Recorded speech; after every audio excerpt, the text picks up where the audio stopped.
ಹಳ್ಳಿಯ ರಸ್ತೆ ಮತ್ತು 3 ಜನ. ರಾಮಾಪುರ ಅನ್ನೋದು ಒಂದು ಸಣ್ಣ ಹಳ್ಳಿ. ಅಲ್ಲಿ ಒಂದು ಹಳೆಯ ಮಣ್ಣಿನ ರಸ್ತೆ ಇತ್ತು. ಆ ರಸ್ತೆ ಹಳ್ಳಿಯ ಮಧ್ಯೆ ನಿಧಾನವಾಗಿ ಹಾದು ಹೋಗ್ತಿತ್ತು. ಬೆಳಿಗ್ಗೆ ಆ ರಸ್ತೆಯಲ್ಲಿ ಹಕ್ಕಿಗಳ ಚಿಲಿಪಿಲಿ ಕೇಳಿಸ್ತಿತ್ತು. ಸಂಜೆ ತಂಪಾದ ಗಾಳಿ ಬೀಸ್ತಿತ್ತು. ಅದೇ ರಸ್ತೆಯ ಪಕ್ಕದಲ್ಲಿ ಒಂದು ಚಿಕ್ಕ ಚಹಾ ಅಂಗಡಿ ಇತ್ತು.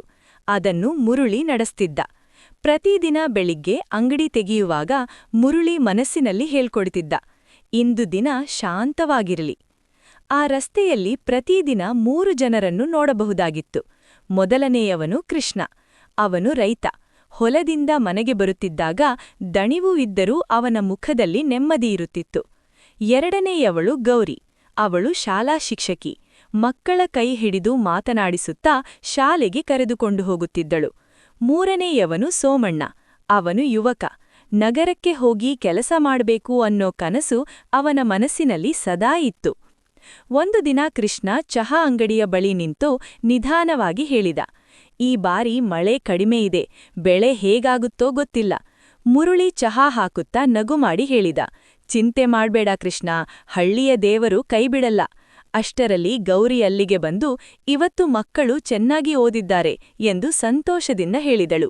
ಸೋಮಣ್ಣ ಮೌನವಾಗಿ ಚಹಾ ಕುಡಿಯುತ್ತಿದ್ದ. ಗೌರಿ ಅವನ ಕಡೆ ನೋಡಿ, ಏನಾಯ್ತು ಸೋಮಣ್ಣ ಎಂದು ಕೇಳಿದಳು.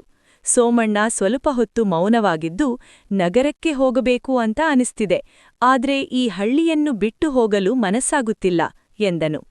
ಕೃಷ್ಣ ಅವನ ಭುಜ ತಟ್ಟಿ ಹೇಳಿದ, ಹಳ್ಳಿ ಎಂದ್ರೆ ಮಣ್ಣು ಅಲ್ಲ, ನಮ್ಮ ಜನ.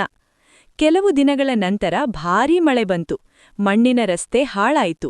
ನೀರು ತುಂಬಿ ಹೋಗಿ ಬರೋದು ಕಷ್ಟವಾಯಿತು. ಜನರು ಮಾತಾಡಿಕೊಂಡ್ರು, ಆದ್ರೆ ಕೆಲಸಕ್ಕೆ ಯಾರೂ ಮುಂದೆ ಬರಲಿಲ್ಲ. ಆಗ ಸೋಮಣ್ಣ ಧೈರ್ಯ ಮಾಡಿ ಹೇಳಿದ, ನಾವೇ ಸೇರಿ ಸರಿಪಡಿಸೋಣ. ಮೊದಲಿಗೆ ಕೆಲವರು ಮೌನವಾಗಿದ್ದರು. ನಂತರ ಕೃಷ್ಣ ಮುಂದೆ ಬಂದ.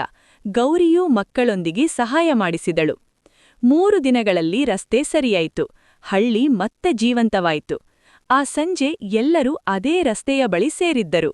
ಮುರುಳಿ ಎಲ್ಲರಿಗೆ ಚಹಾ ಕೊಟ್ಟ. ಕೃಷ್ಣ ನಗುತ್ತಾ ಹೇಳಿದ, ಒಟ್ಟಿಗೆ ಇದ್ರೆ ಕಷ್ಟ ಸುಲಭ. ಗೌರಿ ಹೇಳಿದಳು, ಇದು ಮಕ್ಕಳಿಗೆ ಪಾಠ. ಸೋಮಣ್ಣ ಆಕಾಶ ನೋಡುತ್ತಾ ನಿಧಾನವಾಗಿ ಹೇಳಿದ, ನಗರಕ್ಕೆ ಹೋಗುವ ಕನಸು ಇರಬಹುದು, ಆದ್ರೆ ಹಳ್ಳಿಯನ್ನು ಕಟ್ಟುವ ಜವಾಬ್ದಾರಿ ಇನ್ನೂ ದೊಡ್ಡದು. ಸೂರ್ಯ ಅಸ್ತಮಿಸುತ್ತಿತ್ತು. ಮಣ್ಣಿನ ರಸ್ತೆಯ ಮೇಲೆ ಚಿನ್ನದ ಬೆಳಕು ಬಿದ್ದಿತ್ತು. ಹಳ್ಳಿ ಶಾಂತವಾಗಿತ್ತು. ಆ ರಸ್ತೆ ಇನ್ನು ಮುಂದೆ ಕೇವಲ ರಸ್ತೆ ಅಲ್ಲ, ಅದು ಹಳ್ಳಿಯ ಒಗ್ಗಟ್ಟಿನ ಗುರುತು ಆಗಿತ್ತು. ನೀತಿ: ಹಳ್ಳಿ ಎಂದರೆ ಜಾಗವಲ್ಲ, ಒಗ್ಗಟ್ಟಿನ ಜೀವನ.